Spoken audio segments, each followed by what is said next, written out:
Alright, this is our video for making our homey teapots.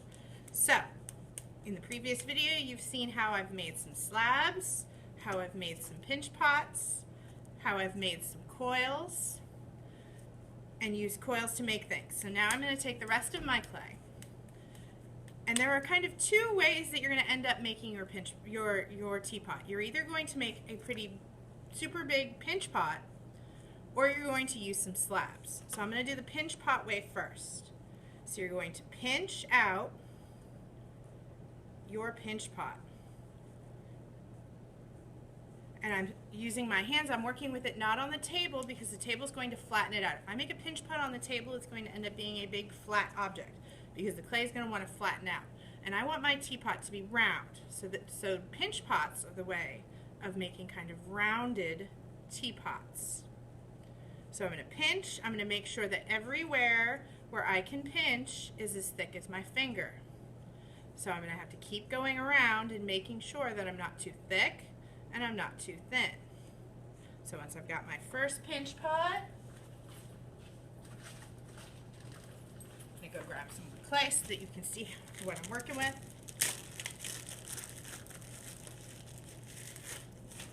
Alright, so I'm kneading the clay again because I just got it out of the bin. I grab kind of half of this. Alright, so then I'm going to make a second pinch pot because I want my teapot to be round, like a big circle, like a big sphere. So what I'm doing is I'm making two half pinch pots,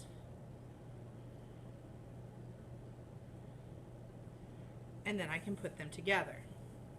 So this one needs to be out a little bit more. So I'm pretty much making a big sphere. Then I can score and do my scoring properly. I can add slip, and then I can smooth those two pieces together. And then I will have a pot or a circle. So then what I can do is I can use my tools to carve out my top hole for where the water needs to go in.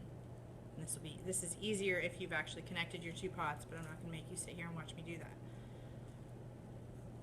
So I can make my top hole where my water goes in, and then I can make my hole for my spout.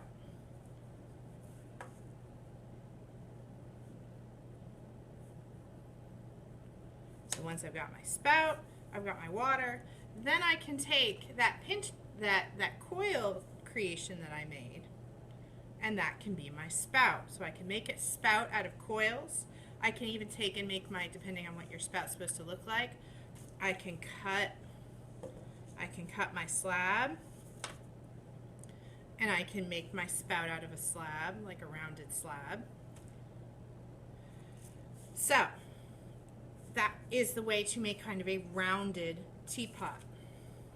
Second way of making your teapot, and this one I'm going to kind of make on the small side just for time management so that you guys don't have to sit here and watch me make big slabs. So I'm going to kind of pinch this down. Once again, I'm going to roll lightly and go in different directions so that I'm stretching the clay evenly. Then, if I have a teapot that's more squarish, that's more of a box, what I'm going to do is I'm going to make it using slabs. So I'm going to carve out my box shape using my clay tool until I've kind of got the box shape that I want. Then I'm going to take the other slab that I've created, and I'm going to carve it to the right size and shape.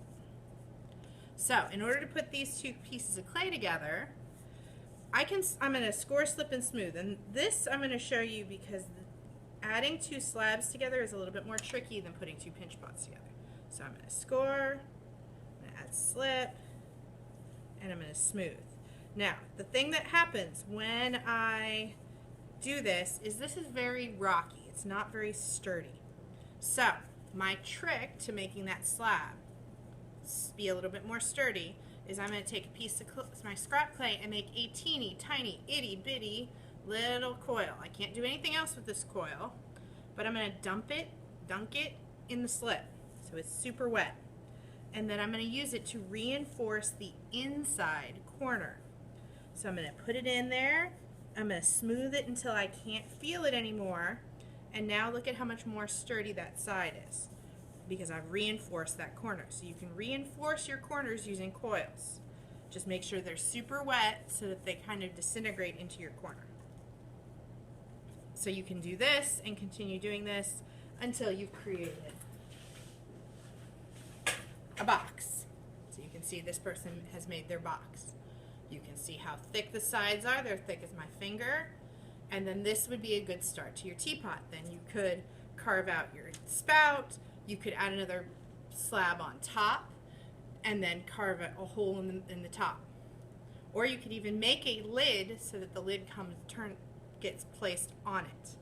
So if I wanted to take a slab and make a lid that would just sit on top of it, so then all of my top stuff could just be pulled off and I could have that big space to enter my water. So what you need to do is you need to problem solve. You need to figure out which ones of these clay techniques that you've taken notes on are going to work for you to make your clay. One final thing is that any details, there are two ways to add details. So once you've made your pot, whether it's a cube or whether it's a sphere, once you've made your pot, in order to add your details, there are two ways to do that. You can add clay on. So you can take a very super thin, so I can take this slab and make it even thinner.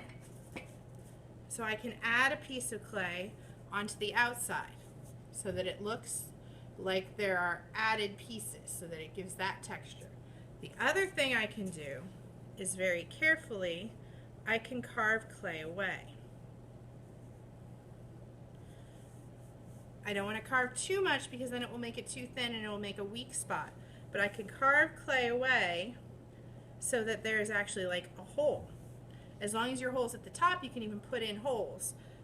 Like if I wanted to make this into a person and I wanted eyes right up here at the top, I can carve those all the way through because the water in my teapot isn't going to sit up that high. But because this is going to be a functional teapot, you got to be careful about how deep you carve. You can also use the tools to kind of carve in lines and create textures that way. So carving in, adding on, problem solve, figure out what's going to work best for your teapot.